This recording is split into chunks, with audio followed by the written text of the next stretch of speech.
Puji Tuhan, selamat malam saudara-saudara sekalian. Selamat kita berbakti kembali di rumah Tuhan untuk kita menikmati hadirat Tuhan malam ini. Hari ini orang nyebutnya Kamis Putih gitu ya. Jadi waktu dimana kita mengingat kembali ketika Tuhan sedang berkumpul bersama dengan murid-muridnya, ketika Tuhan Yesus sedang di detik-detik terakhir gitu ya, dia menyadari bahwa sebentar lagi dia akan diserahkan, sebentar lagi dia akan mati di kayu salib untuk menebus dosa kita. Kita mau kenang itu semua, kita bangkit berdiri, kita mau angkat pujian karya terbesar.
So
dalam hidupku. Pengorbananmu yang selamatkanku, Engkaulah harta yang tak ternilai, yang ku miliki dan ku hargai. Dia terbesar dalam hidupku, pengorbananmu yang selamatkanku, Engkaulah harta yang tak ternilai, yang ku miliki dan ku hargai. Yesus Engkau ku kagumi. Yesus Engkau ku kagumi. Sekali lagi Yesus Engkau ku kagumi. Yesus Engkau ku kagumi. Saya undang Tante Nila untuk buka doa pembukaan. Haleluya. Haleluya, haleluya Yesus. Haleluya, haleluya, haleluya Yesus. Terima kasih Tuhan. Sambil menaikkan pujian ini, sambil kami merenungkan, membayangkan saat-saat ketika Tuhan ditangkap, dikhianati, dipukuli, difitnah, disiksa, disalibkan, dan dimahkotai duri. Darah yang suci itu mengalir Tuhan sepanjang perjalanan menuju Bukit Golgota untuk menebus kami manusia yang berdosa. Manusia yang tidak layak ini, tetapi Engkau kasihi sedemikian rupa Tuhan, sehingga Engkau rela memberikan nyawamu sendiri, supaya kami boleh hidup layak di dalam anugerah-Mu yang terbesar itu. Inilah hari Grafirat yang menjadi penyelamatan kami Tuhan. Ampuni dosa dan kesalahan kami Tuhan. Kalau kami tidak mengerjakan keselamatan itu dengan takut dan gentar. Ampuni kami kalau kami masih bermain-main dengan pengorbanan Kristus. Tidak menghargai Tuhan, Tuhan Engkau ampuni kami. Setiap tahun kami memperingati hari kematian-Mu, kebangkitan-Mu, kenaikan-Mu. Untuk mengenang pengorbanan-Mu yang begitu besar. Supaya kami semakin hari menghargai, meresponi, mengagumi dengan hidup yang sudah diubahkan oleh Tuhan. Dengan hidup yang sudah dipulihkan. Dengan hidup yang sudah semakin hari semakin disempurnakan oleh kuasa firman itu. Terima kasih Tuhan. Malam ini, malam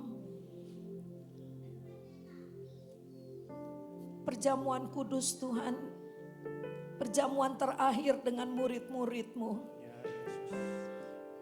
Kami mengadakan ibadah ini untuk mengenang saat-saat itu Tuhan. Dengan mengenang itu kami menjadi dikuatkan dan kami punya tekad untuk maju, untuk lebih setia kepada Tuhan, untuk lebih mengasihi Tuhan, untuk lebih lagi berubah dalam hidup kami Tuhan. Terima kasih ya Tuhan. Pimpin kami dan bentuklah kami Tuhan. Berkati ibadah pada malam ini ya Tuhan. Berkati Ibu Santi, urapi dia yang akan memimpin pujian. Membawa kami kepada sebuah perenungan akan karya yang terbesar di Bukit Golgota itu Tuhan. Berkati dan urapi para singers, pemain musik, pengatur LED dan sound system, usher yang menyambut tamu maupun kolektan Tuhan. Terlebih lagi hamba-Mu Bapak Samiaji yang akan membawakan firman Tuhan. Urapi kami semua dengan pengurapan yang kudus yang dari surga. Supaya ibadah pada malam ini boleh menyenangkan hati-Mu. Supaya ibadah pada malam ini berkenan di hadapan-Mu ya Bapa. Terima kasih Tuhan. Teman-teman kami yang masih dalam perjalanan, Tuhan lindungi sampai di tempat ini dengan selamat. Kami yang ada di sini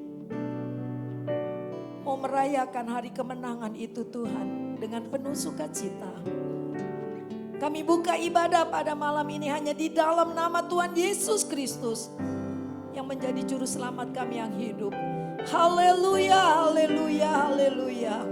Amin. Silakan duduk.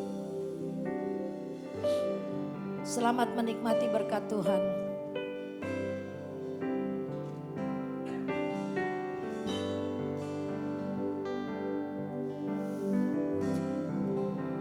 Masih masuk dalam hadirat Tuhan. Kita mau angkat pujian, ya Yesus telah mati bagiku. Biar pujian ini bukan sekedar kita nyanyikan, tapi kita boleh mengingat cinta Tuhan yang begitu besar buat kehidupan kita.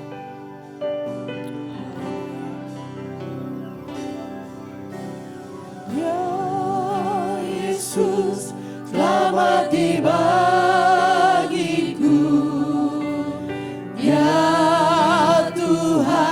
Selamatkan jiwaku, bagi Dia pujianku, tak dapat ku balas kasih-Nya. Dia angkatku jadi anaknya. Dalam hidupku, bagi Dia sembahku, hanya Dia segalanya bagiku. Bagi Dia segala pujian, hormat serta syukur, kekal selamanya. Bagi Dia segala pujian, hormat serta syukur, selama-lamanya.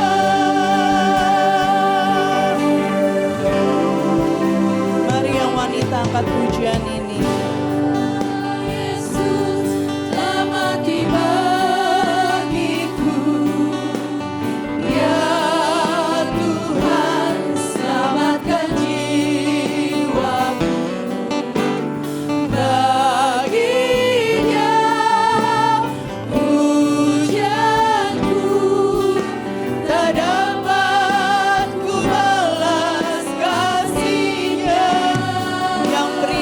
Pujian ini Angkatku jadi anaknya, berikan emas di dalam hidupku.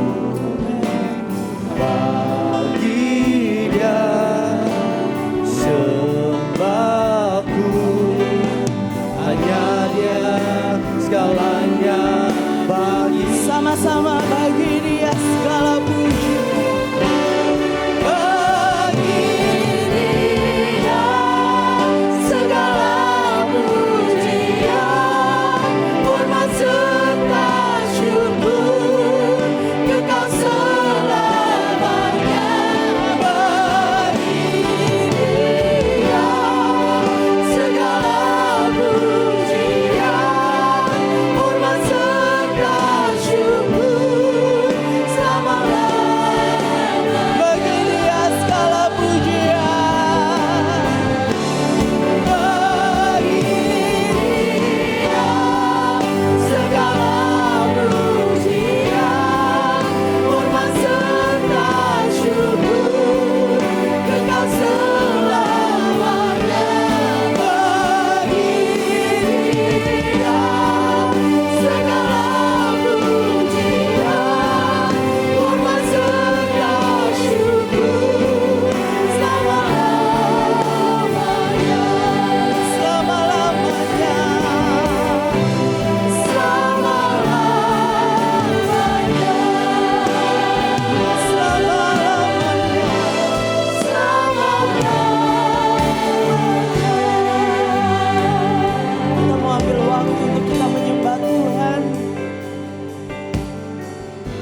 merenungkan apa yang Tuhan sudah buat dalam kehidupan kita. Berapa banyak darahnya yang sudah tercurah buat kita. Itu anugerah yang terbesar yang Tuhan berikan secara cuma-cuma buat kita semua. Kita gak bisa membalas cinta Tuhan yang begitu besar dalam kehidupan kita. Kita hanya bisa membalas cinta Tuhan lewat pujian kita, lewat penyembahan kita, lewat keseharian hidup kita.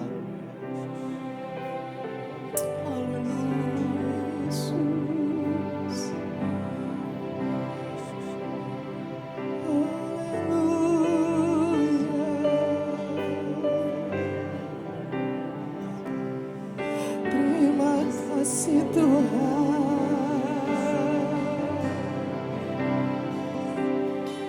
haleluya,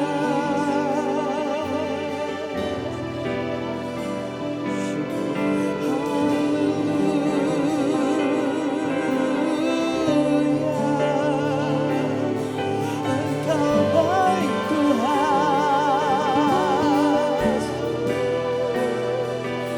Terima kasih Yesus.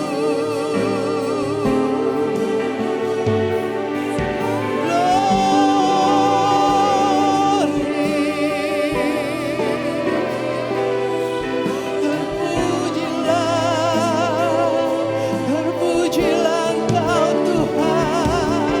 Terima kasih Yesus. Terima kasih buat kebaikan-Mu Tuhan.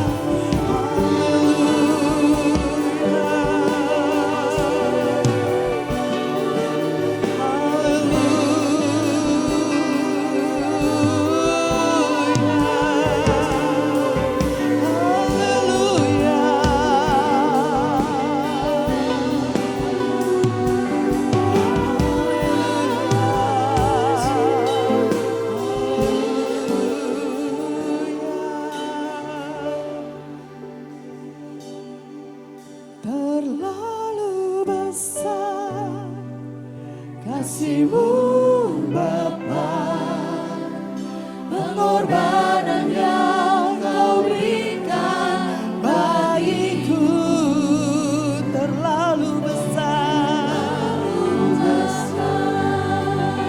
Darah-Mu Yesus tercurah untuk menebus hidupku terlalu besar. Kasih-Mu Bapa, pengorbanan yang Kau berikan bagiku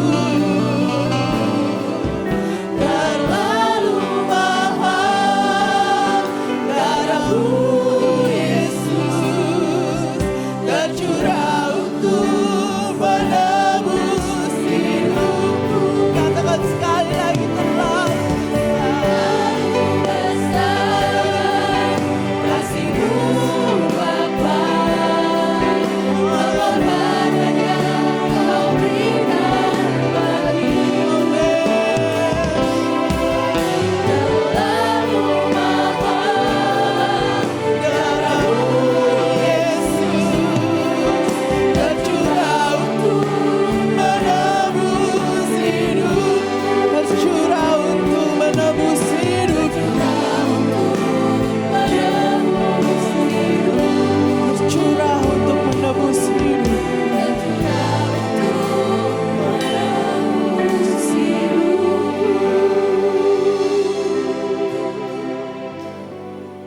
Haleluya. Amin. Saya jemput semuanya bangkit berdiri, kita mau angkat pujian.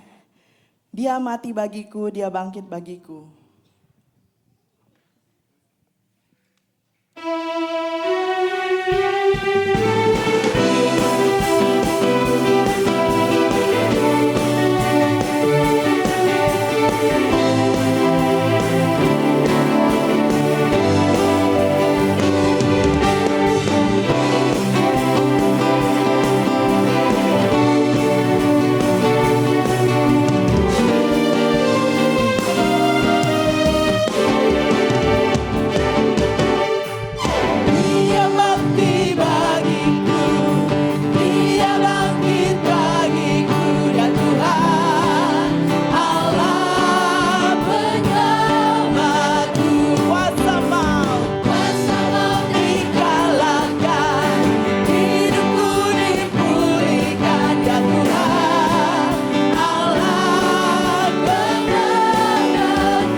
persembahan yang pertama.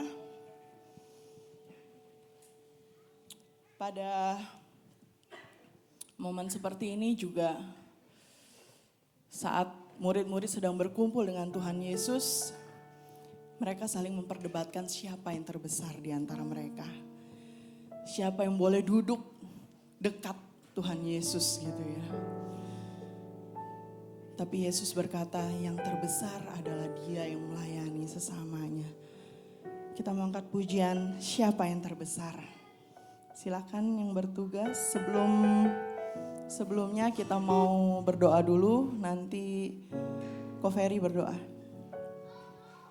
Bapa kami yang dipuji dan Bapa kami yang dimuliakan, kembali kami datang kepadamu pada malam hari ini Tuhan, mengucap syukur atas kebaikan Tuhan, kemurahan Tuhan, sehingga kami boleh ada pada malam hari ini ya Tuhan. Seberapa kami yang hadir, seberapa kami yang dapat memuji dan besarkan nama-Mu ya Allah.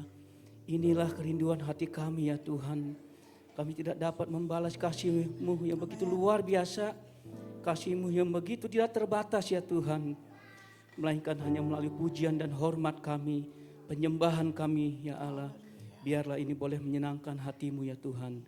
Kalau sebentar kami akan memberikan persembahan, kami tahu ya Tuhan Yesus apa yang kami miliki itu semua berasal hanya daripada-Mu ya Allah. Dan kami akan kembalikan untuk hormat dan kemuliaan bagi nama Tuhan. Biar nama Tuhan saja yang makin diperluas di muka bumi ini. Terima kasih ya Tuhan Yesus.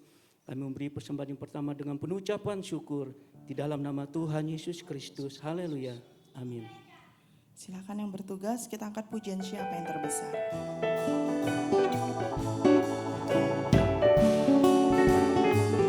Siapa yang terbesar? Siapa yang terbesar? Siapa yang terbesar di dalam kerajaan surga? Siapa yang terbesar? Siapa yang terbesar? Siapa yang terbesar di dalam kerajaan surga? Bukan karena engkau kaya, cakap dan gagah perkasa, tapi karena rendah hati, rela melayani. Siapa yang terbesar? Jadilah pelayan dan hamba bagi saudaramu di dalam Tuhan. Siapa yang terbesar? Siapa yang terbesar? Siapa yang terbesar di dalam kerajaan surga? Siapa yang terbesar? Siapa yang terbesar? Siapa yang terbesar di dalam kerajaan surga?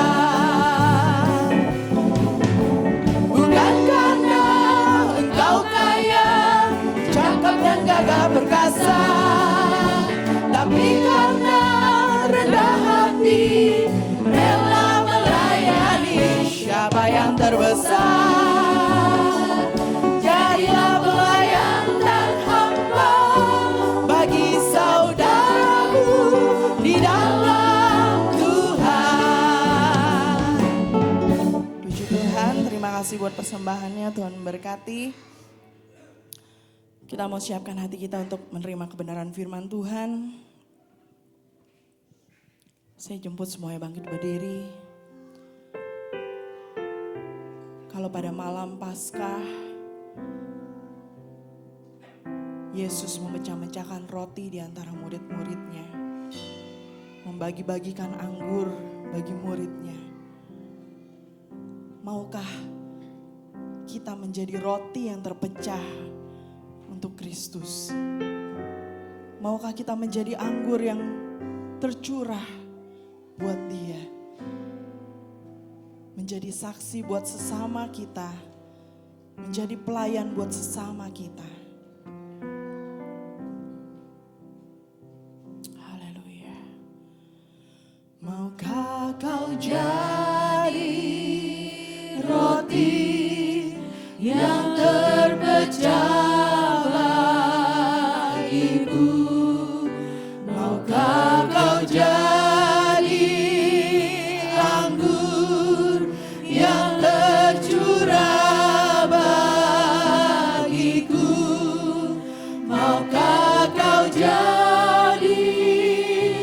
saksi memberitakan Injil-Mu, melayani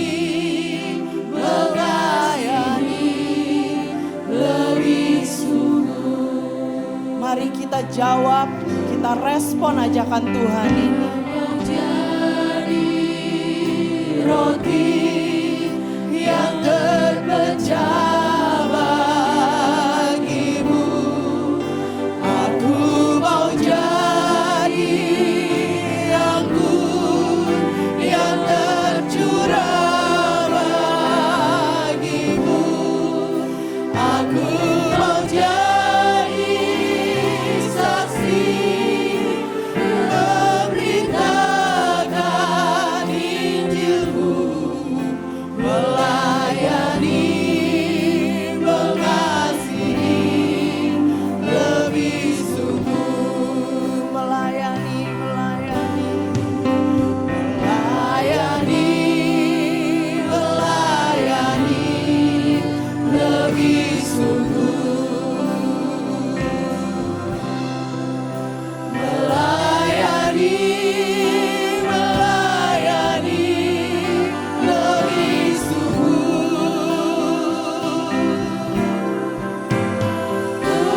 Tuhan lebih dulu melayani kepadaku, melayani, melayani lebih sungguh. Mengasihi, mengasihi, mengasihi, mengasihi lebih sungguh.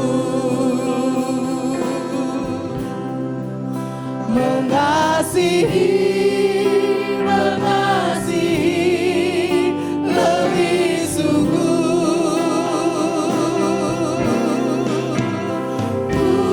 Tuhan lebih dulu mengasihi kepadaku, mengasihi, mengasihi lebih sungguh. Kita ulang pujian ini dari awal.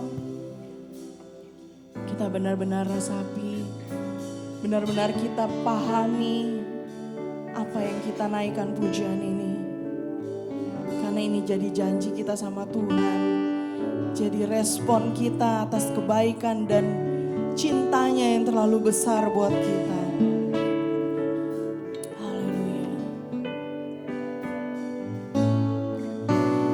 Maka kau jadi Roti yang terpecah bagiku, maukah kau jadi anggur yang tercurah bagiku, maukah kau jadi saksi memberitakan Injil-Mu, melayani, mengasihi lebih sungguh. Aku mau jadi roti, aku mau jadi roti yang terpecah bagimu, aku mau jadi anggur yang tercurah bagimu, aku mau jadi saksi memberitakan Injil-Mu, melayani, mengasihi lebih sungguh. Melayani, melayani lebih sungguh.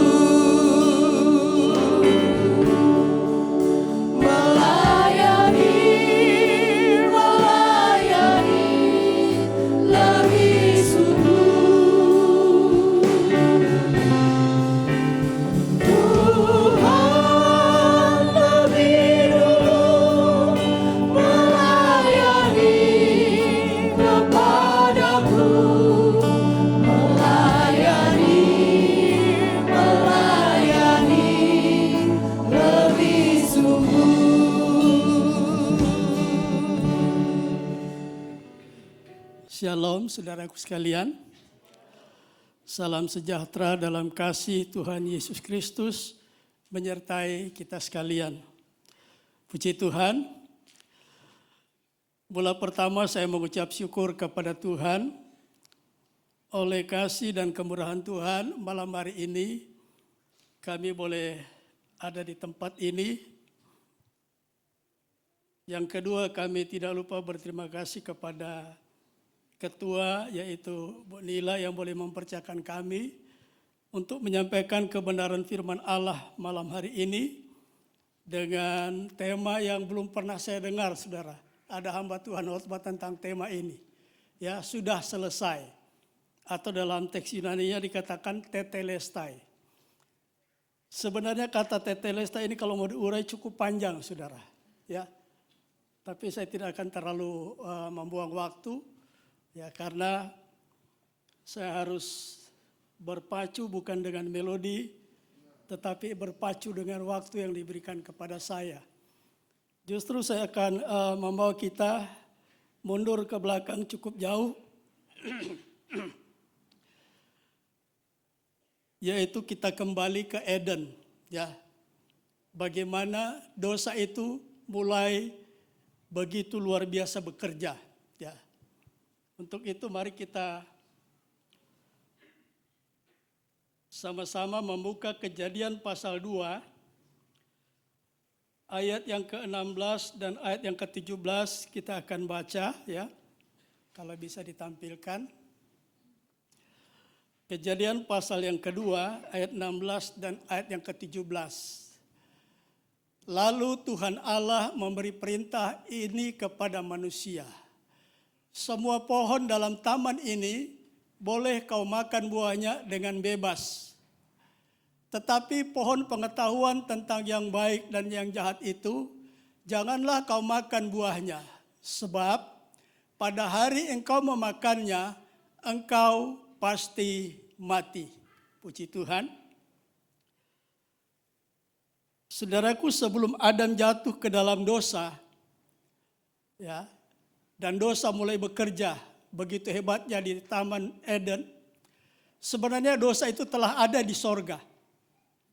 Ya, ini yang perlu kita ketahui. Dosa sebenarnya sudah ada di sorga, tapi dosa bukanlah produk daripada sorga. Kalau saudara baca Kejadian 14 ayat 12 sampai 14. Dari mana asal dosa? Ya, tadi saya katakan dosa berasal dari sorga. Tetapi dosa bukan produk daripada sorga. Seolah-olah di sana bukan tempat yang maha kudus. Ya, tempat itu seperti di kemah tabernakel, kita sudah dengar uraian daripada Ibu Nila. Itu merupakan ruang maha kudus di tempat tahta Allah, ya, berada. Jadi konotasinya seolah-olah negatif apa yang saya katakan. Dosa sudah ada di sorga, tetapi dosa bukan produk daripada sorga. Tapi dari mana asal mula dosa? Kita buka Kejadian Yesaya pasal 14 ayat 12 sampai 14. Ya. Nah, di sini kalau saudara perhatikan dengan teliti dalam bacaan ini, perhatikan.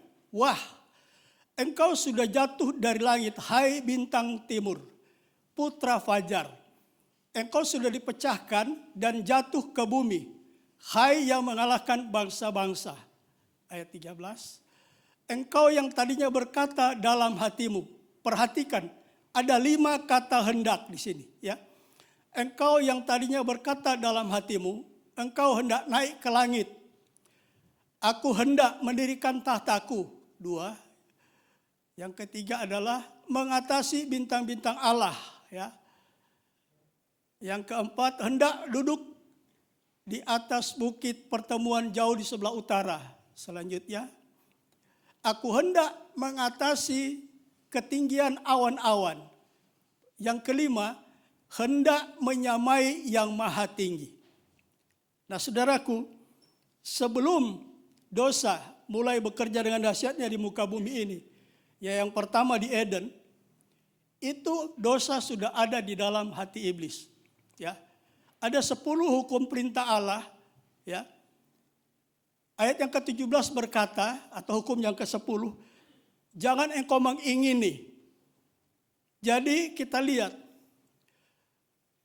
apa yang menjadi dosa daripada Lucifer, sebab dia ingin, ada lima kali kata hendak. Ya, dan yang terakhir dia hendak menyamai yang maha tinggi. Kita sama tahu di dalam Alkitab diceritakan sebelum bumi ada penghuninya dengan segala ciptaan yang ada. Di sorga sudah ada penghuni. Ya. Kerubim, serafim, malaikat ada di sana. Ya. Tetapi tidak ada satu ciptaan yang diciptakan sama segambar dan serupa dengan Allah. Nah, ketika Adam diciptakan oleh Tuhan, Lucifer tahu dia diciptakan menurut gambar dan rupa Allah. Ya. Nah, ini sangat dirindukan oleh Lucifer.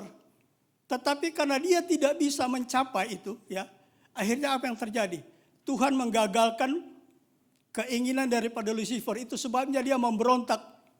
Dia memberontak memimpin, ya, sepertiga malaikat yang ada di sorga. Akhirnya Tuhan mencampakkan ke bumi.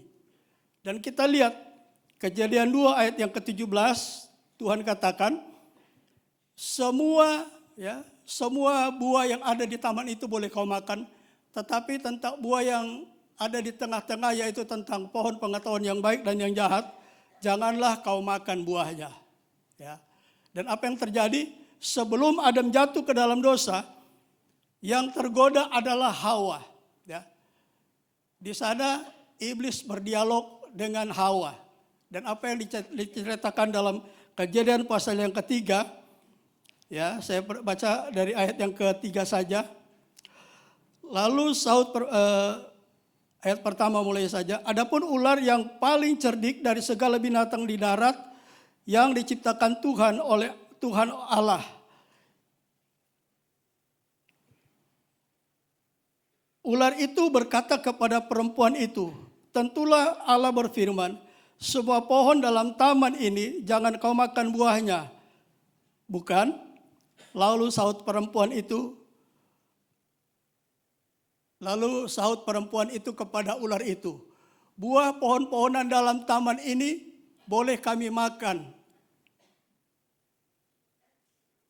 Ya, ayat yang kedua itu ya. Lalu sahut perempuan itu, ayat yang ketiga, boleh kami makan.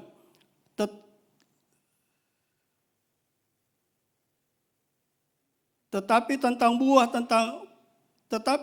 buah pohon yang ada di tengah-tengah taman, Allah berfirman, jangan kau makan ataupun raba buah itu, nanti kamu mati. Tetapi ular itu berkata kepada perempuan itu, baik sekali kamu tidak akan mati. Ayat yang kelima, tetapi Allah mengetahui bahwa pada waktu kamu memakannya, matamu akan terbuka dan kamu akan menjadi seperti Allah, tentang yang baik dan yang jahat. Nah, saudaraku yang kekasih, kita lihat dalam Kejadian 2, 16-17, Tuhan mengatakan jangan makan buah dari pohon pengetahuan yang baik dan yang jahat. Sebab ketika mereka makan, mereka pasti mati. Ya, di sini Tuhan menyatakan satu kebenaran kepada Adam. Tetapi apa yang terjadi? Ketika Hawa datang mendekati pohon itu, dia berdialog dengan ular itu, akhirnya dia terpedaya, saudaraku. Kamu tidak akan mati, melainkan kamu akan menjadi seperti Allah. Nah, Hawa tidak ingat kebenaran yang sudah disampaikan Tuhan kepada Adam. Ketika mereka makan buah itu, mereka pasti mati. Tetapi iblis bilang, tidak, kalian tidak akan mati. Kalian akan menjadi sama seperti Allah. Jadi sebelum mereka makan buah itu, dosa pertama yang dilakukan Hawa adalah menambah kebenaran firman Allah. Tuhan katakan jangan kamu makan. Raba itu tidak ada. Jadi kata raba itu adalah produk atau pendapat daripada Hawa itu sendiri.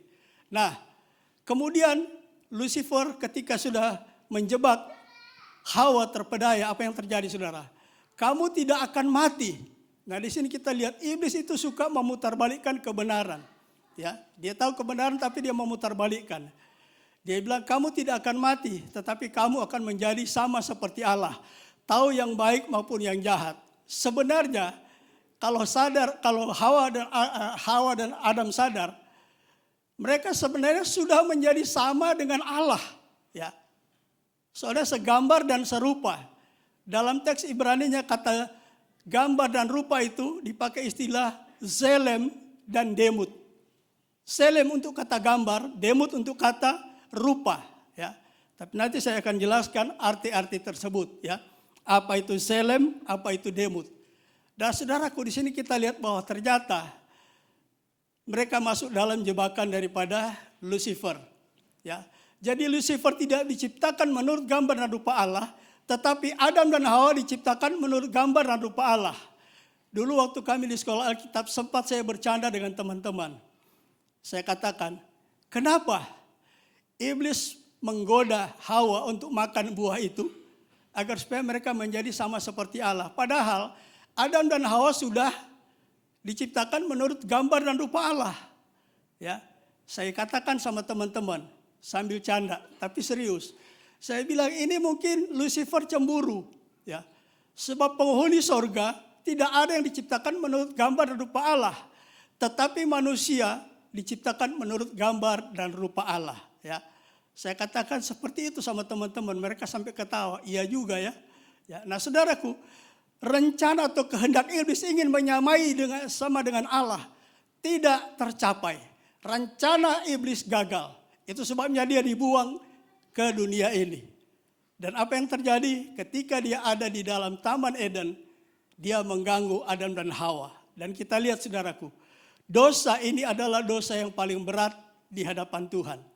Sebab 1 Yohanes 3 ayat 4 dikatakan, dosa itu adalah pelanggaran terhadap hukum Allah. Ya.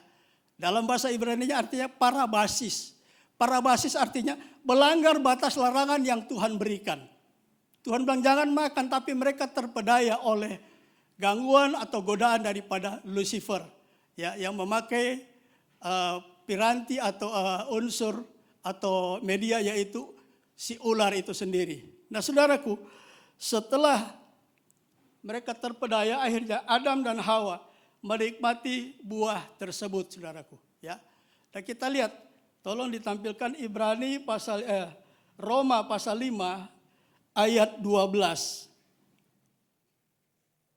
Roma pasal 5 ayat 12. Sebab itu sama seperti dosa telah masuk ke dalam dunia oleh satu orang, dan oleh dosa itu juga maut. Demikianlah maut itu telah menjalar kepada semua orang, karena semua orang telah berbuat dosa. Di sini kita lihat betapa dosa itu dahsyat saudara, ya, mempengaruhi manusia. Di sini dikatakan karena dosa satu orang, karena dosa Adam, sebuah anak cucu Adam itu kena imbasnya, ya. Terkena kutuk asali, ya. Dosa asali maksud saya, yaitu dosa pelanggaran Adam. Apa yang terjadi? Sebelum Adam berdosa, tentunya dia adalah orang yang benar. Sebab yang menciptakan adalah Bapa yang benar. Bapa di sorga adalah Bapa sumber segala kebenaran. Dia katakan jangan kamu makan, sebab ketika kamu makan kamu pasti mati. Ini kebenaran yang Tuhan katakan. Tapi Adam dan Hawa melanggar. Sebagai akibat daripada pelanggaran mereka, apa yang terjadi?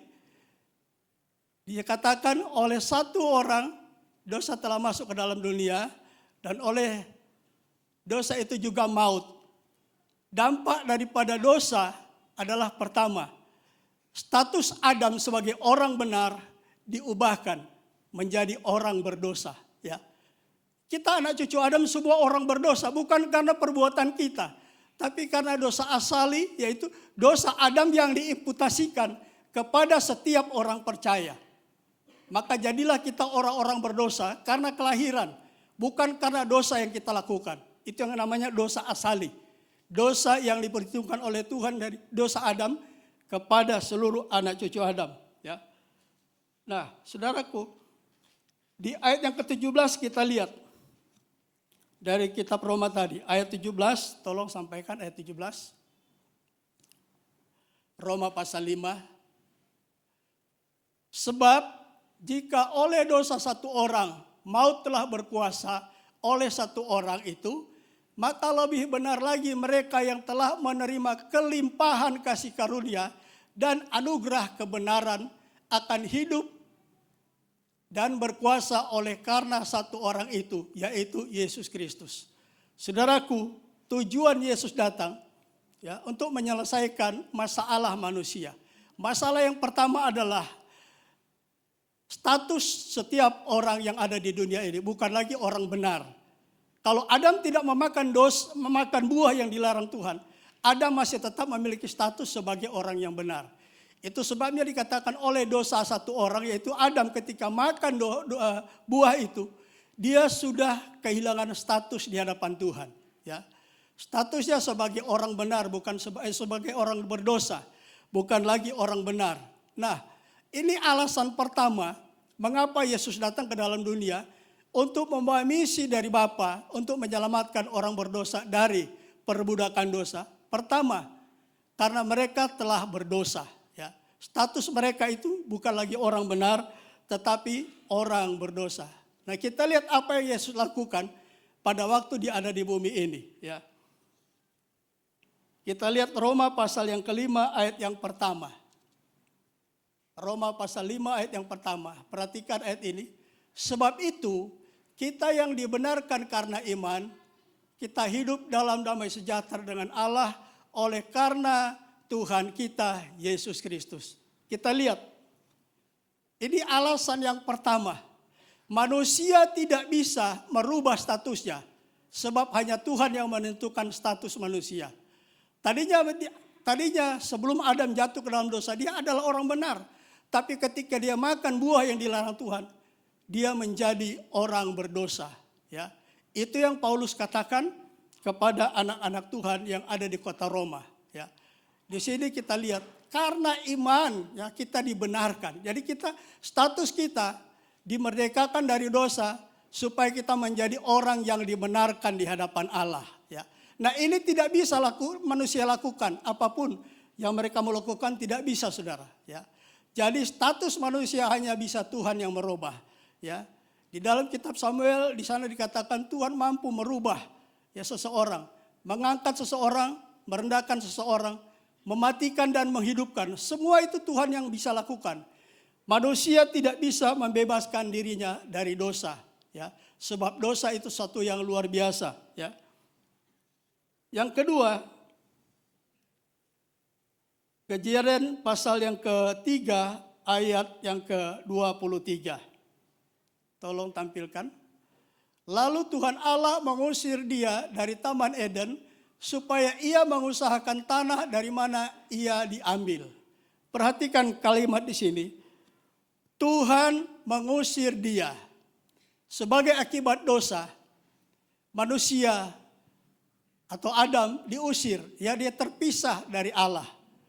Dia harus diusir oleh Tuhan dari Taman Eden untuk supaya pergi ke satu tempat yang Tuhan tempatkan, ya, di sebelah timur dari Taman Eden. Apa yang terjadi, saudaraku? Tidak ada yang bisa dilakukan manusia untuk merubah status, itu yang pertama. Dan itu hanya bisa dilakukan oleh Yesus. Ketika kita percaya kepada Yesus, Roma 5 ayat 12 tadi katakan, status kita diubah dari orang berdosa menjadi orang yang dibenarkan oleh Allah, ya. Di Kejadian 3:23 dikatakan, sebagai akibat mereka makan buah pengetahuan yang baik dan yang jahat, mereka diusir, artinya mereka terpisah dari Allah. Manusia menjadi jauh dengan penciptanya, ya. Yesaya 59 ayat 1 dan 2 mengatakan, ya, tangan Tuhan bukan kurang panjang, ya, telinga Tuhan bukan kurang tajam untuk mendengar apa yang menjadi persoalan kita. Tetapi yang memisahkan antara Allah dengan kita manusia, yaitu kejahatan yang dilakukan manusia.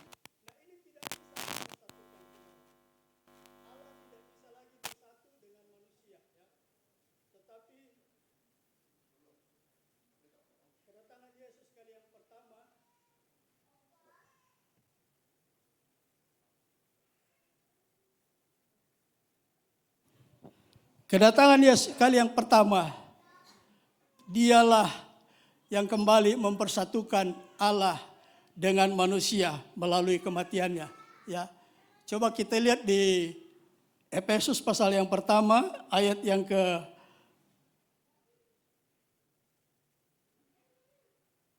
Efesus pasal yang pertama Efesus pasal yang kedua ayat yang pertama.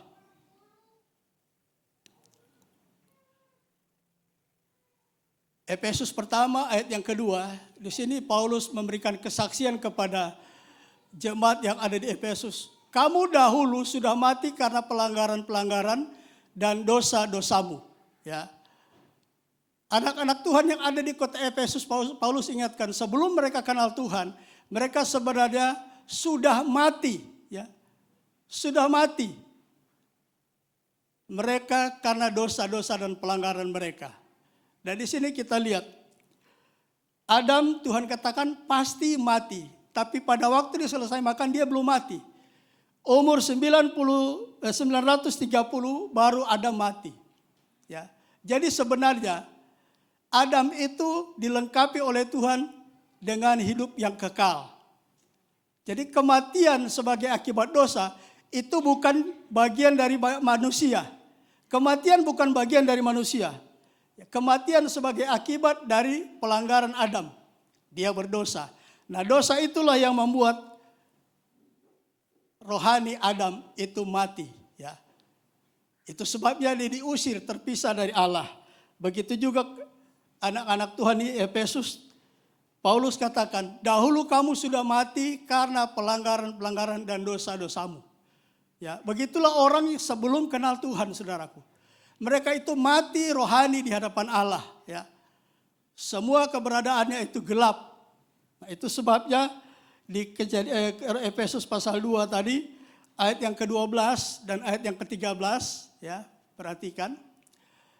Bahwa waktu itu kamu tanpa Kristus, tidak termasuk kewargaan Israel, dan tidak mendapat bagian dalam ketentuan-ketentuan yang dijanjikan, tanpa pengharapan, tanpa Allah di dalam dunia ini. Kita lihat, sebuah orang di luar Tuhan, yang belum percaya kepada Tuhan, itulah keadaan mereka. Ya. Mereka itu jauh atau terpisah dari Allah. Ya. Tetapi ayat yang ke-13 berkata, tetapi sekarang di dalam Kristus Yesus, kamu yang dahulu jauh sudah menjadi dekat oleh darah Kristus. Kita lihat, inilah yang diselesaikan yang kedua oleh Yesus ketika dia datang kali yang pertama.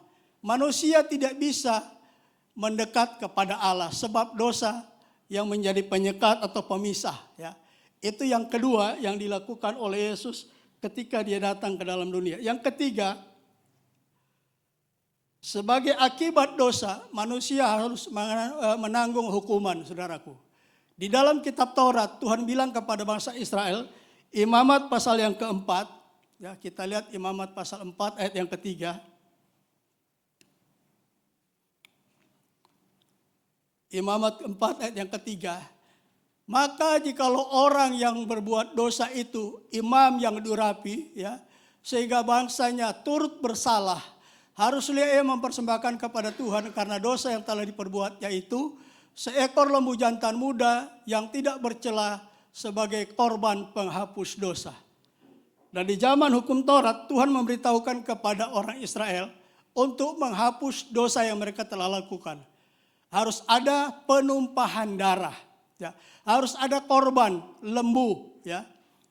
Itu lembu harus ditumpangi tangan. Ya. Penumpangan tangan itu artinya orang yang bersalah mengucapkan segala dosanya dialihkan kepada korban yang akan nanti disembelih agar supaya darahnya menyucikan orang tersebut. Itu yang Tuhan berikan kepada umat Allah pada waktu itu, bangsa Israel. Tetapi dosa Adam sudah terkontaminasi kepada sebuah orang yang ada di muka bumi. Bagaimana dengan orang yang belum kenal Tuhan? Apakah hanya orang Israel yang akan diselamatkan karena Tuhan memberikan solusinya, jalan keluar bagaimana menyelesaikan dosa? Sebenarnya Imamat pasal 4 ayat yang ketiga ini mau menjelaskan tentang tipologi. Ya. Manusia tidak bisa menyelesaikan dosa. dengan menumpahkan darahnya sendiri. Maka harus ada korban hewan, ditumpangi tangan, kemudian disembelih, darahnya dikorbankan. Ya, darahnya itu dicurahkan, kemudian dipercik di kemah tabernakel.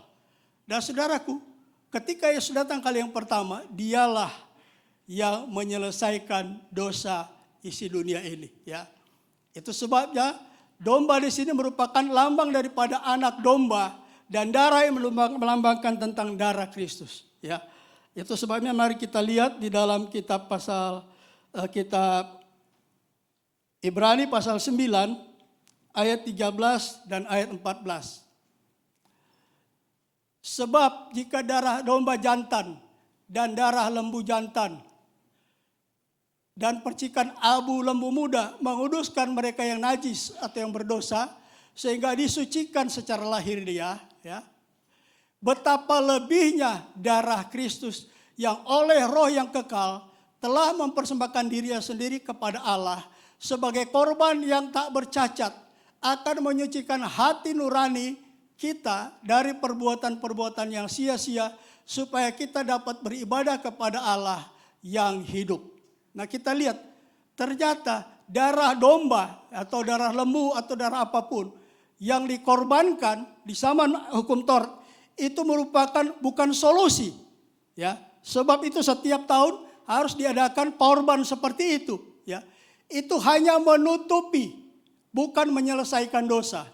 Dosa diselesaikan oleh darah anak domba Allah. Ya, sebabnya ada pujian oleh kesaksian kita, oleh darah anak domba dan oleh kesaksian kita. Jadi hanya darah Yesus yang mampu menyelesaikan dosa. Ya, jadi di sini kita lihat betapa yang Yesus lakukan itu tidak dapat dilakukan oleh manusia. Jadi korban-korban di zaman perjanjian lama itu merupakan tipologi.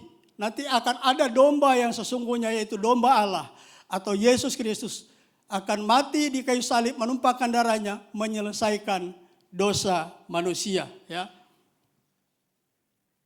Di 1 Petrus 1 ayat 18 dan 19 kita sama tahu.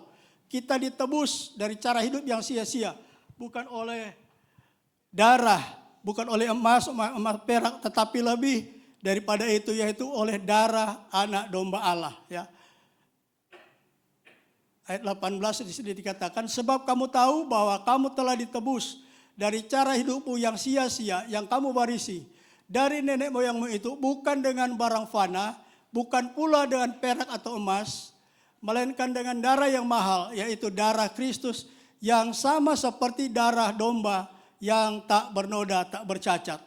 Bangsa Israel, saudaraku, melakukan ini setiap tahun pada hari raya Grafirat atau hari raya pendamaian, di mana ada darah yang harus dikorbankan di sana. Baik imam besar Harun maupun orang Israel harus mendamaikan dirinya dengan Allah atas dosa-dosa mereka yang mereka lakukan sepanjang tahun. Ya. Tetapi itu bukan solusi, itu hanya menutupi dosa mereka. Jadi ketika Allah hadir di tabut perjanjian atau di kemah suci, di sana ada darah. Darah itulah yang dilihat oleh Tuhan. Nah, tabut yang ada di sorga, di sana ada percikan darah Yesus. Darah itulah yang Bapa di sorga lihat, ya, yang telah menghancurkan segala kuasa daripada dosa. Ya.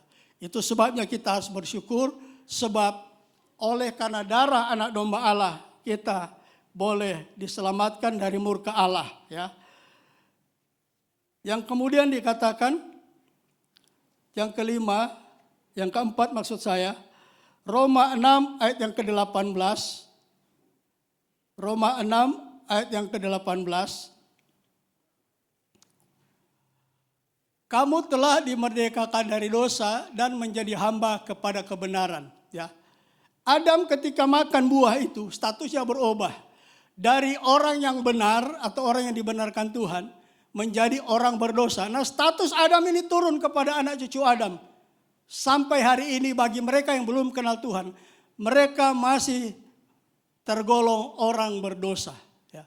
Tapi oleh darah anak domba Allah, dosa-dosa kita itu sudah disucikan ketika kita percaya kepada Tuhan.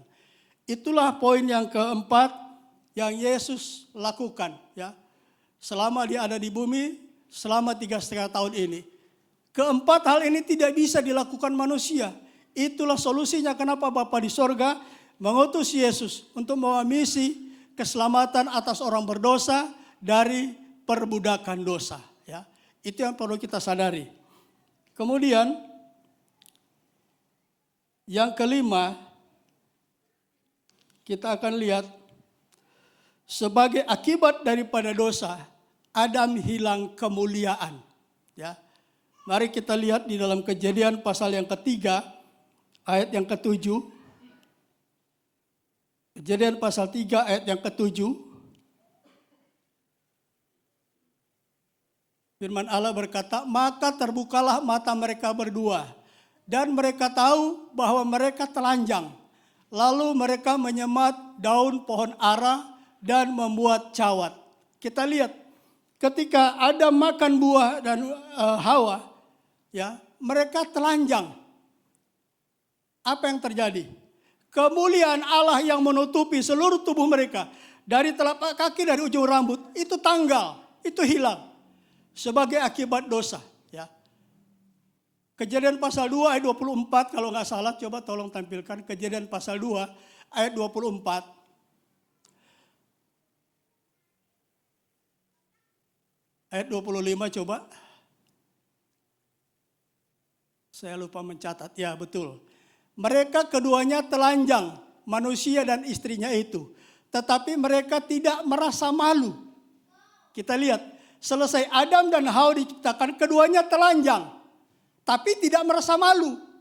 Sebab apa? Kemuliaan Allah menutupi mereka dari telapak kaki sampai ujung kepala.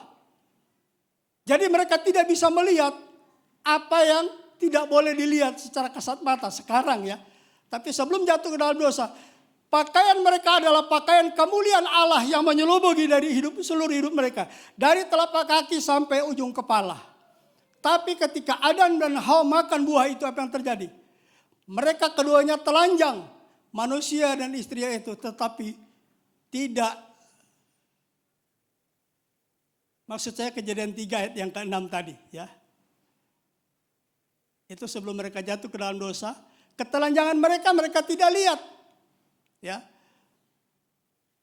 Ayat yang ke-7 coba. Ayat yang ke-7 itu ayat yang ke-6. Maka terbukalah mata mereka berdua dan mereka tahu bahwa mereka telanjang. Lalu mereka menyemat daun pohon ara dan membuat cawat. Kita lihat. Mereka telanjang, artinya apa? Kemuliaan Allah itu tanggal dari hidup mereka. Mereka hilang kemuliaan. Jadi apa yang hilang di Eden, apa yang hilang dari Adam, yang seharusnya dimiliki Adam, itu harus dimiliki oleh semua anak cucu Adam. Sampai kita zaman sekarang. Tetapi sebagai akibat dahsyatnya kuasa dosa, semua yang dimiliki Adam itu hilang. Ya. Hal pertama, Adam hilang status. Orang yang benar menjadi orang yang berdosa. Kematian yang tidak menjadi bagian dari manusia. Sebab Allah menciptakan Adam dan Hawa. Kematian tidak menjadi bagian daripada hidup Adam. Itu apa yang terjadi. Kematian masuk ke dalam hidup Adam. Sebaliknya kehidupan yang kekalnya dalam diri Adam itu hilang. Ya. Jadi Adam kehilangan status. Kemudian yang kedua, dia menjadi orang yang berdosa. Ya. Dan di sini kita lihat betapa dahsyatnya hal ini. Adam tidak bisa atau manusia siapapun tidak bisa lakukan itu. Nah Yesus ketika dia datang kali yang pertama kemarin, 2000 tahun yang lalu, apa yang terjadi saudaraku? Yesus memulihkan itu. Yohanes pasal 10 ya, ayat yang ke-10 berkata ya, Yohanes 10 ayat 10. Pencuri datang hanya untuk mencuri, membunuh dan membinasakan. Aku datang supaya mereka mempunyai hidup dan mempunyainya dengan segala kelimpahan. Ada dua hal yang Yesus lakukan ke dalam dunia ini. Dia datang supaya umat Allah yang percaya kepadanya memiliki hidup. Ya.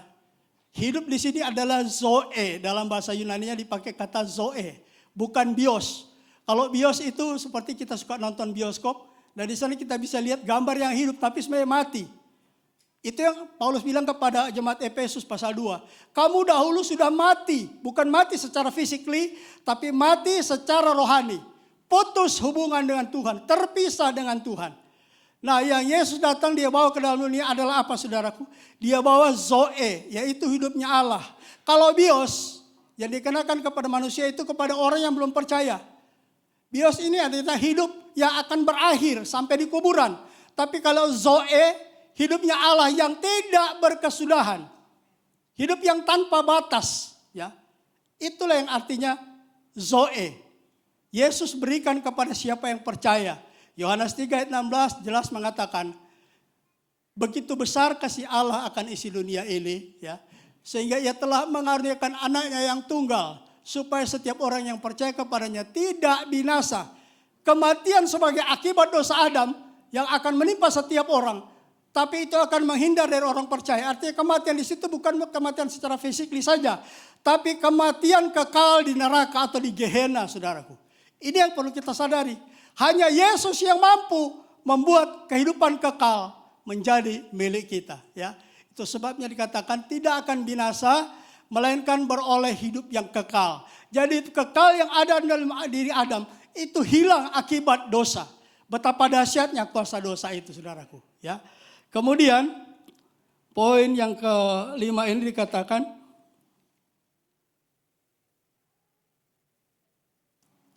kita buka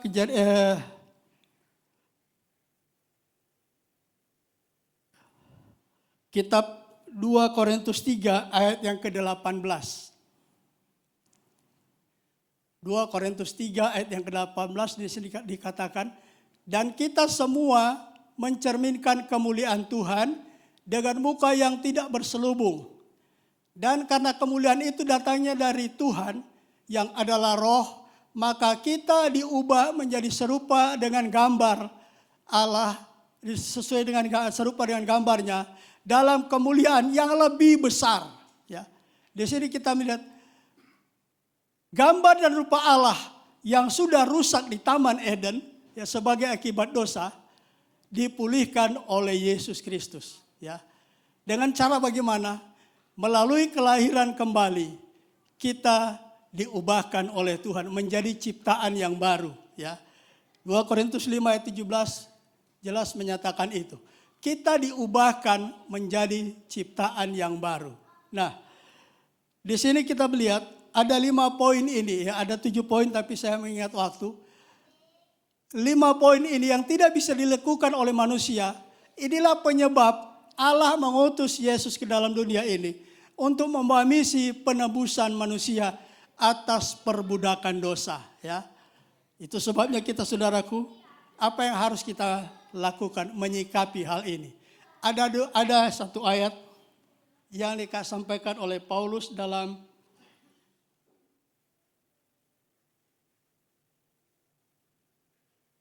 kitab Roma pasal yang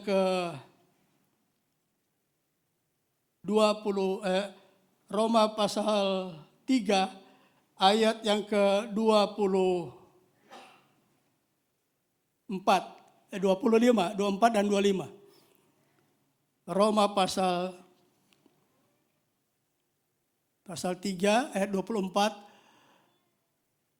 Dan oleh kasih karunia telah dibenarkan dengan cuma-cuma karena penebusan dalam Kristus Yesus. Ya, jadi semuanya itu Tuhan lakukan melalui penebusannya. Ya. Kemudian ayat yang ke-25 berkata, Kristus Yesus yang telah ditentukan Allah menjadi jalan pendamaian karena iman dalam darahnya. Hal ini dibuatnya untuk menunjukkan keadilannya karena ia telah membiarkan dosa-dosa yang terdahulu pada masa kesabarannya. Jadi kita lihat selama 4.000 tahun, ya, dosa dibiarkan oleh Tuhan karena ada rencana Tuhan. Ya, anak domba yang dikorbankan di Mesir diambil pada tanggal 10 bulan Nisan. Dikurung selama 4 hari.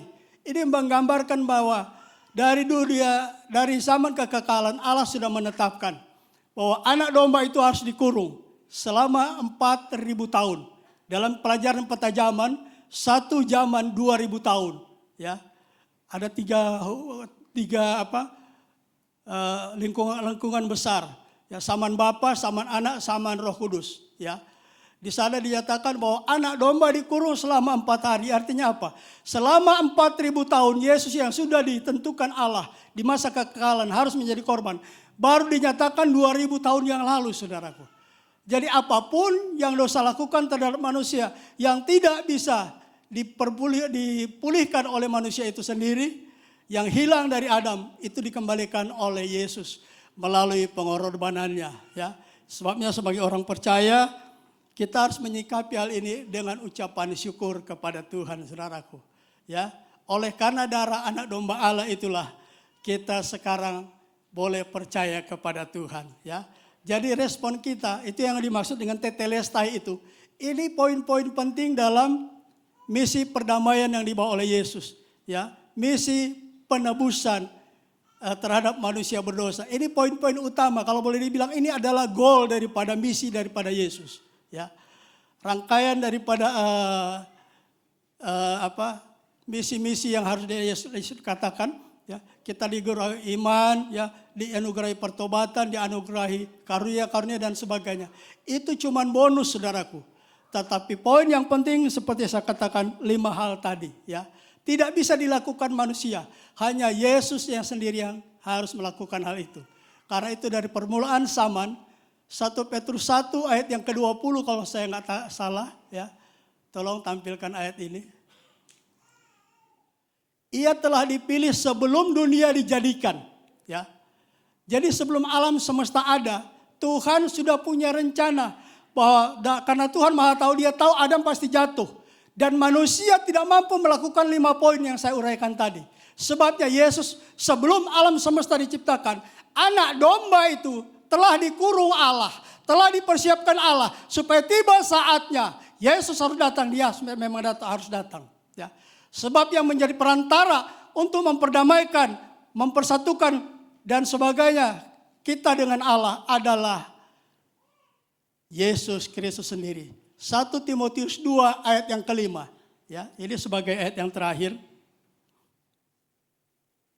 1 Timotius pasal yang kedua ayat yang ke-5. Karena Allah itu esa dan esa pula Dia yang menjadi pengantara antara Allah dan manusia, yaitu manusia Kristus Yesus. Amin, saudaraku. Jadi semua ini hanya bisa dilakukan oleh Yesus.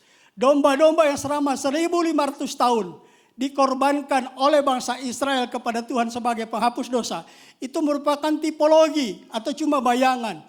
Darah domba tidak bisa menyelesaikan dosa. Tetapi darah anak domba Allah itulah yang mampu menyelesaikan dosa. Jadi Allah yang Maha tahu sebelum Adam jatuh ke dalam dosa, Dia sudah tahu Adam pasti jatuh. Ya. Itu sebabnya Yesus sudah ditakdirkan, kalau bahasa teologi ya. Dia sudah ditakdirkan, sudah ditetapkan, sudah ditentukan oleh Bapa harus menjadi perantara antara Allah dengan manusia, mendamaikan Allah dan manusia, menyelesaikan masalah dan dosa-dosa manusia. Itu sebabnya kita sebagai orang percaya meresponi hal ini. Yang pertama paling utama, yang Paulus katakan, kalau aku masih ada sampai saat ini karena kemurahan Tuhan. Amin, saudaraku. Lagunya kita tahu, oleh karena kemurahan Tuhan ku ada sampai hari ini, oleh kemurahan Tuhan. Sebabnya kita patut mengucap syukur. Kesaksian Paulus kepada anak-anak Tuhan yang ada di kota Roma. Di dalam hidupnya ada hukum Allah.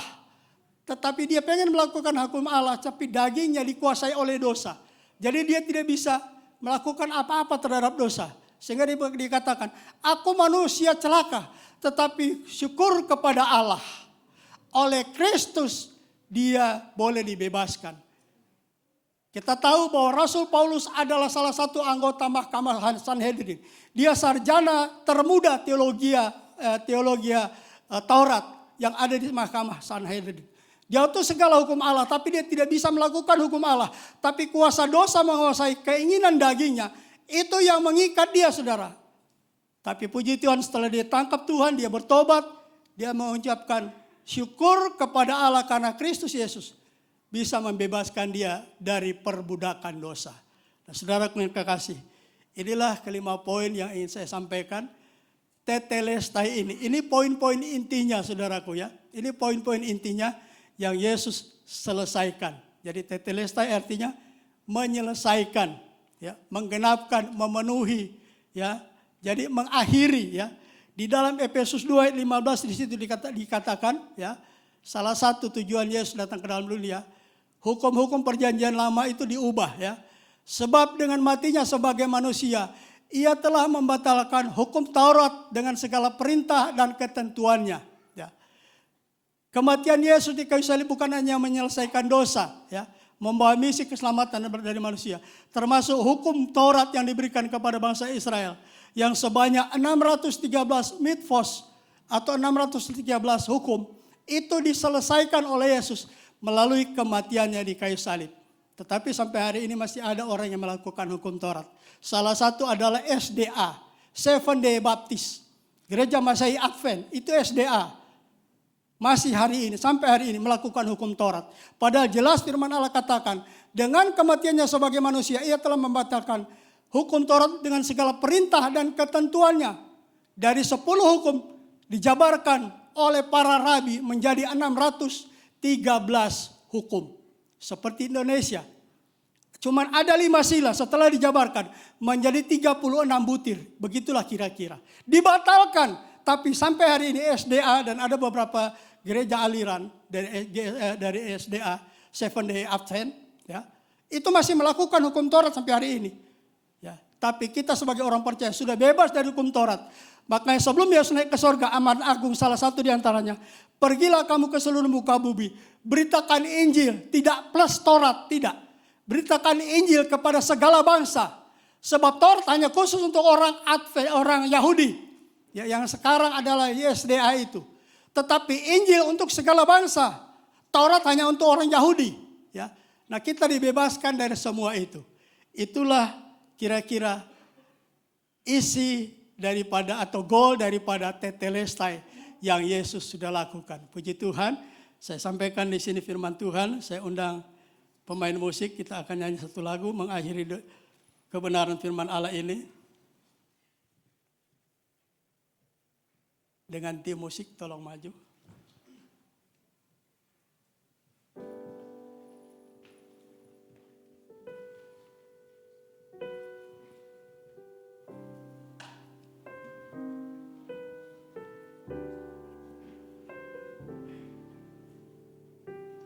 Saya undang kita bangkit berdiri. Kita nyanyikan pujian ini bersama-sama. Pujaanku tak dapat ku balas kasih-Nya yang angkatku jadi anak-Nya, beri damai di dalam hidupku. Bagi Dia sembahku, hanya Dia segalanya bagiku. Bagi Dia Segala pujian, hormat serta syukur, kekal selamanya bagi Dia. Segala pujian, hormat serta syukur, selama-lamanya. sekali lagi, haleluya, haleluya.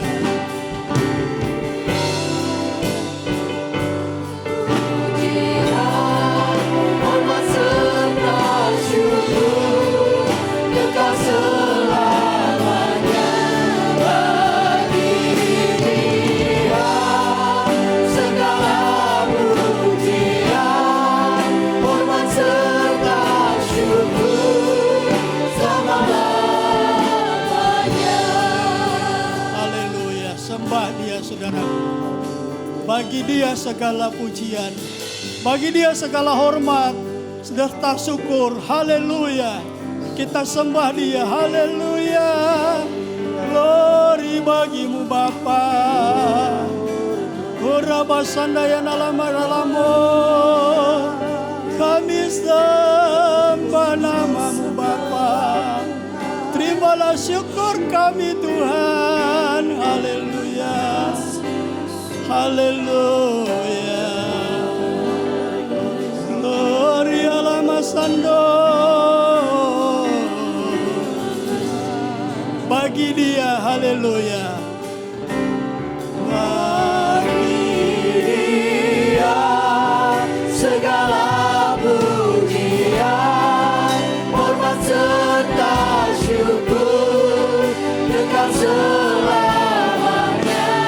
Bagi Dia segala pujian, hormat serta syukur selama-lamanya. Kita nyanyikan pujian ini sekali lagi. Dan mimbar saya kembalikan kepada Ibu Nila. Haleluya.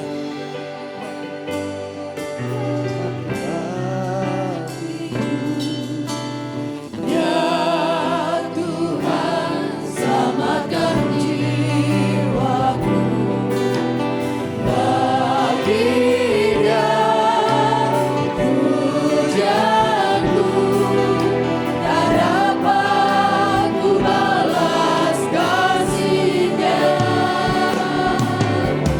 Dia angkatku jadi anaknya.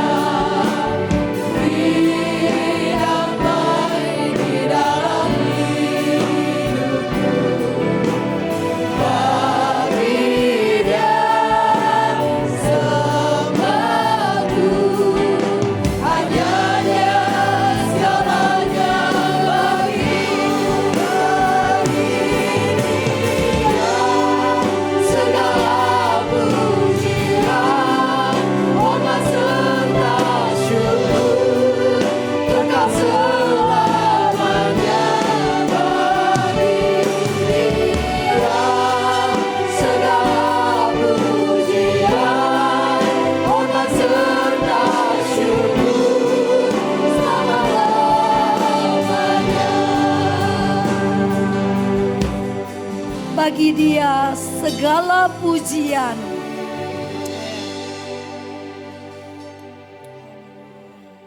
Puji Tuhan, kita semakin jelas mengerti akan firman Tuhan.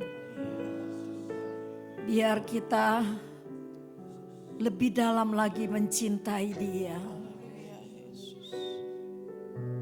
Biar kita lebih dalam lagi mengenal Yesus yang kita sembah itu.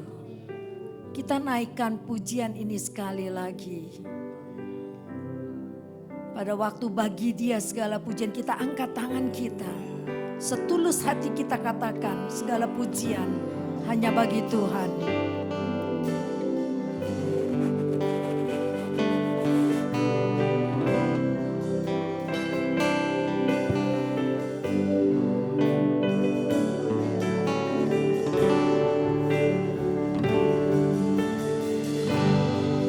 Segala pujian, hormat serta syukur selamanya. Ayo semua nyanyi. Angkat tanganmu kepada Tuhan. Segala pujian, Keluarkan suaramu. hormat serta syukur selama-lamanya. Bagi Dia katakan lagi.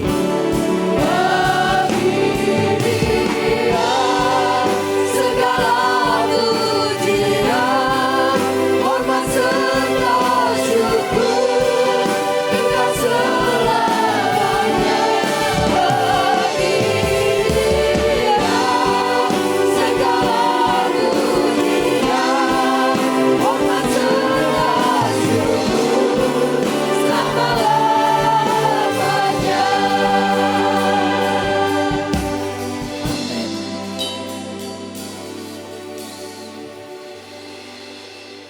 Ibu Eva akan berdoa untuk firman Tuhan dan persembahan yang kedua. Haleluya Yesus. Haleluya Yesus. Sembah Dia.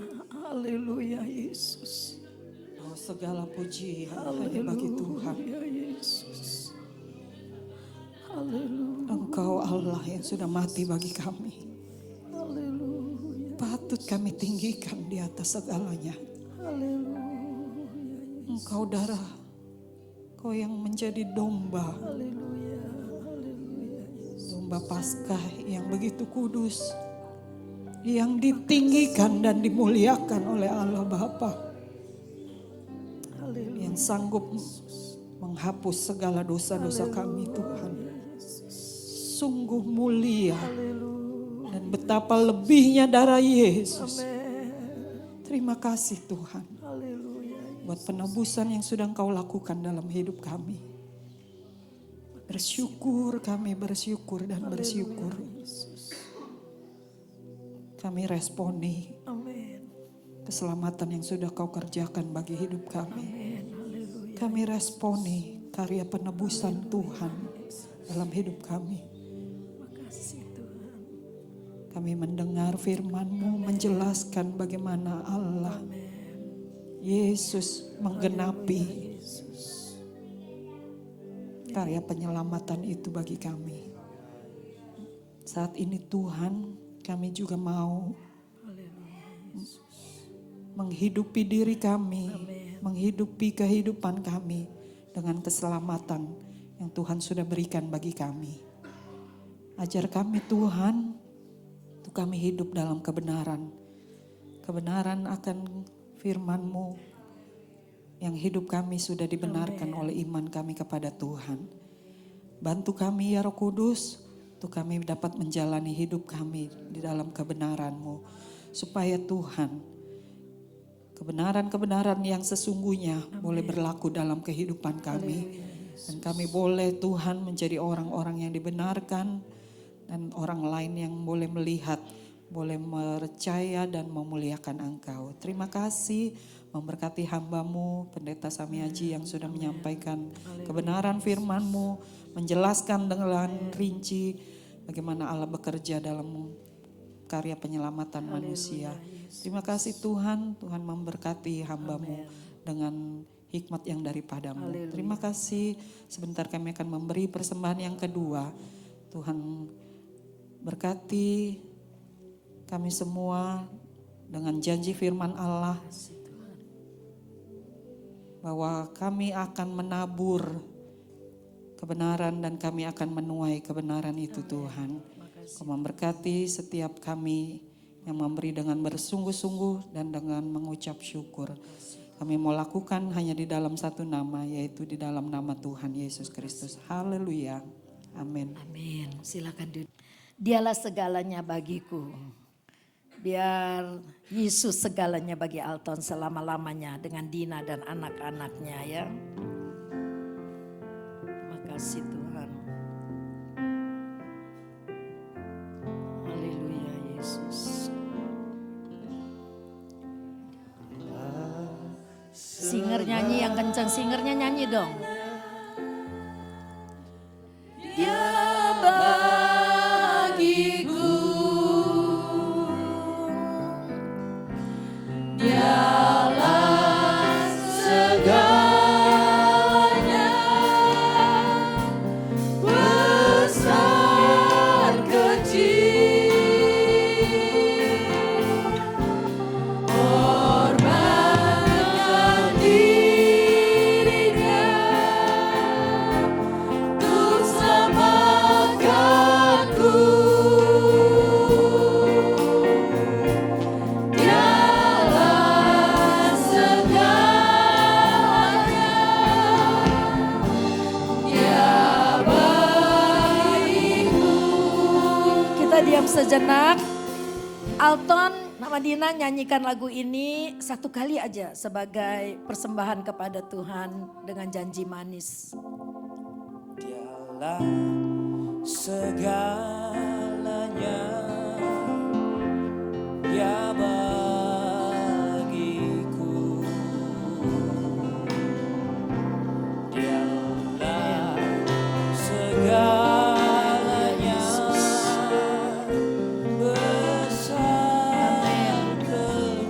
Sambil kita angkat tangan kita, kita berdoa.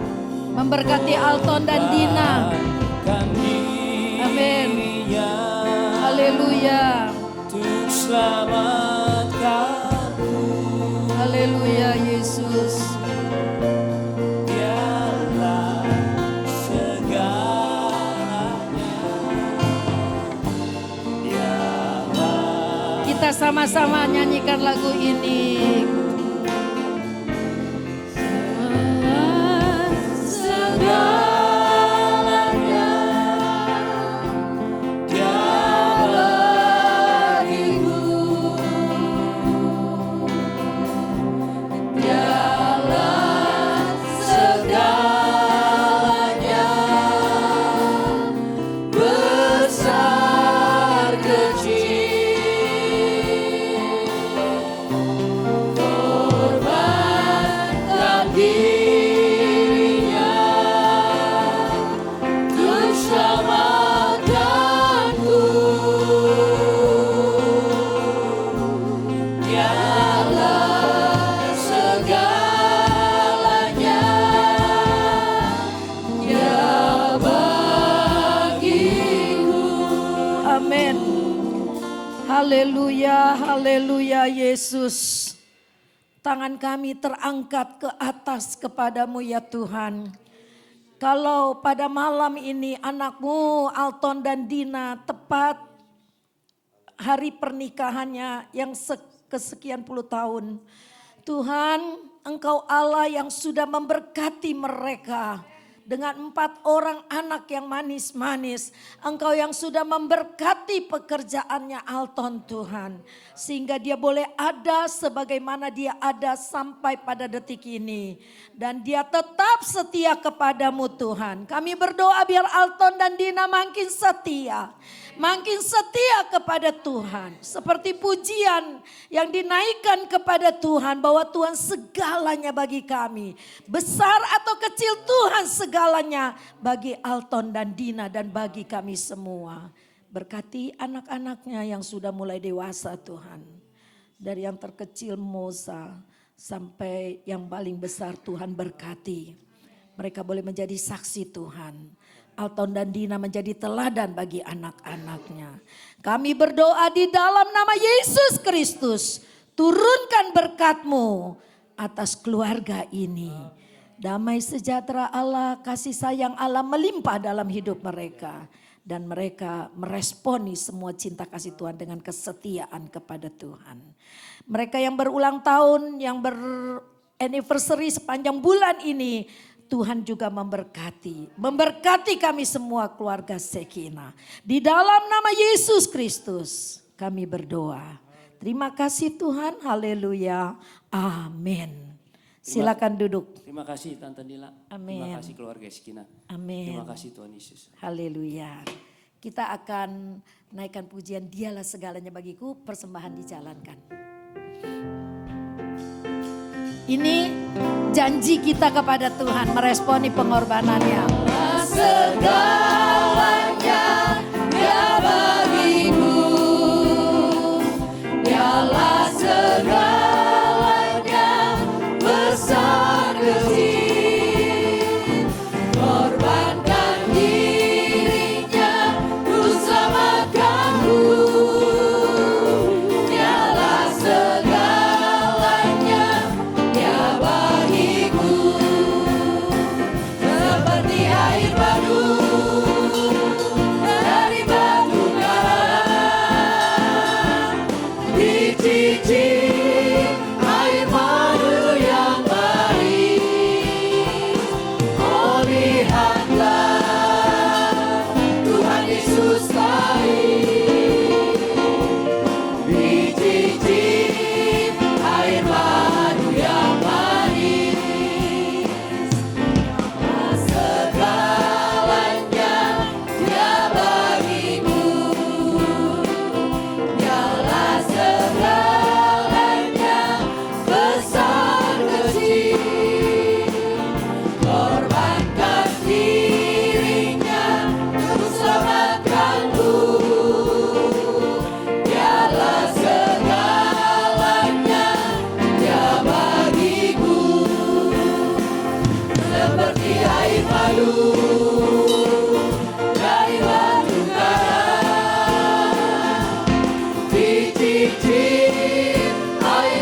sama-sama kita berdiri, kita akan akhiri ibadah kita. Tuhan Yesus, terima kasih kami sudah diberkati melalui ibadah pada malam ini. Kalau ada yang belum paham tentang firman Allah, biarlah Roh Kudus terus menerangi kepada kami. Kami boleh mengerti firman-Mu, kami boleh mengerti pengorbanan-Mu, kami boleh mengerti rencana penyelamatan Allah yang besar itu di dalam hidup kami. Terima kasih Tuhan, berkati anak-anak-Mu yang sudah memberikan persembahan, berkati kami semua. Nanti malam kami tidur, biar kami tidur dengan nyenyak, besok pagi kami ke gereja Tuhan. Kami mau memperingati hari kematian-Mu. Terima kasih Bapak, berkati kalau sebentar kami akan pulang, lindungi kami sampai di rumah kami masing-masing, yang berjalan kaki, yang menyeberang jalan, yang dengan kendaraan bermotor, mobil, atau becak sekalipun Tuhan, lindungi kami Tuhan, supaya kami sampai di rumah dengan selamat. Bapak, berkati Bapak Pendeta Samyaji yang sudah memberkati kami dengan firman-Mu. Engkau pakai beliau suami istri menjadi berkat dimanapun mereka berada. Terima kasih Tuhan, Engkaulah Allah yang kami puji, yang kami sembah di dalam kehidupan kami. Besok anak-anak Sekina ada ambil bagian dalam pelayanan pekerjaan Tuhan. Baik di kolektan dan penyambut tamu. Allah berkati. Besar kecil di mata Tuhan berkatnya sama. Kami mau lakukan dengan sungguh-sungguh supaya nama Tuhan dipermuliakan. Terima kasih Tuhan. Kami sebentar akan pulang, kami pulang dengan perlindungan yang daripada Tuhan. Saudara-saudaraku yang kekasih, terimalah berkat Tuhan, pulanglah dengan membawa damai sejahtera Tuhan yang melampaui segala akal itu menyertai kita dari malam ini, besok sampai Tuhan menjemput kita. Terima kasih Tuhan, kami akhiri ibadah kami. Mari sama-sama kita nyanyikan lagu Bapa Terima Kasih. Terima kasih Bapa.